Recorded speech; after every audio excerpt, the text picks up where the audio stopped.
ഇന്ത്യയിൽ ഒരു വമ്പൻ പദ്ധതി ആസൂത്രണം ചെയ്യുകയാണ് ഇന്ത്യ ഗവൺമെന്റ് ഇപ്പോൾ. ഇന്ത്യയിലുടനീളം S-400 സ്ക്വാഡ്രണുകൾ വിന്യസിച്ചിരിക്കുന്നതിനാൽ രാജ്യത്തിനകത്തെ അതിന്റെ അറ്റകുറ്റപ്പണി കേന്ദ്രങ്ങൾ സൃഷ്ടിക്കാൻ വേണ്ടി പദ്ധതിയിടുന്നു. അതായത് ഇന്ത്യയുടെ S-400 വ്യോമ പ്രതിരോധ സംവിധാനങ്ങളുടെ അറ്റകുറ്റപ്പണികൾക്ക് വേണ്ടിയുള്ള കരാർ പൂർത്തിയായി വരികയാണെന്നാണ് ഇന്ത്യൻ പ്രതിരോധ വ്യവസായം ഇപ്പോൾ അറിയിച്ചിരിക്കുന്നത്. ഈ കരാറിൽ ഒരു ഇന്ത്യൻ കമ്പനിയും S-400 നിർമ്മാതാവും തമ്മിലുള്ള സംയുക്ത സംരംഭമാണ് ഉൾപ്പെടുത്തിയിരിക്കുന്നത്.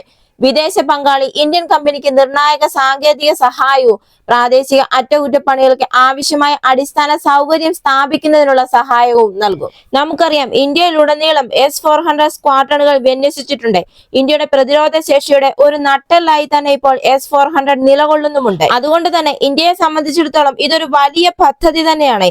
ആദ്യഘട്ടത്തിൽ അറ്റകുറ്റപ്പണികൾക്ക് വേണ്ടിയിട്ടുള്ള കേന്ദ്രങ്ങളാണ് സൃഷ്ടിക്കാൻ തീരുമാനിച്ചിരിക്കുന്നത്. എന്നാൽ ഇതിന്റെ രണ്ടാം ഘട്ടത്തിൽ ഇന്ത്യക്കുള്ളിൽ ഇന്ത്യക്ക് ആവശ്യമായ S-400 ഭാഗങ്ങൾ നിർമ്മിക്കുന്നതിനുള്ള അടിത്തറ പാകുന്നത് ഉൾപ്പെടുന്നു എന്നും റിപ്പോർട്ടുകൾ പുറത്തുവരുന്നു. ഇത് ഇന്ത്യയുടെ നൂതന വ്യോമ പ്രതിരോധ സംവിധാനങ്ങൾ പരിപാലിക്കുന്നതിലും വികസിപ്പിക്കുന്നതിലും സ്വാശ്രയത്വത്തിനായുള്ള ഇന്ത്യയുടെ ദീർഘകാല വീക്ഷണത്തെയാണ് സൂചിപ്പിക്കുന്നത്.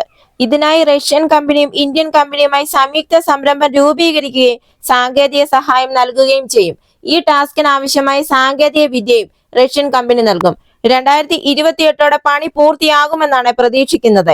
2 കിലോമീറ്റർ മുതൽ 400 കിലോമീറ്റർ ദൂരത്തിൽ നിന്ന് ഏത് തരത്തിലുള്ള വ്യോമാക്രമണത്തെയും പ്രതിരോധിക്കാൻ S-400 വ്യോമ പ്രതിരോധ സംവിധാനത്തിന് കഴിയും.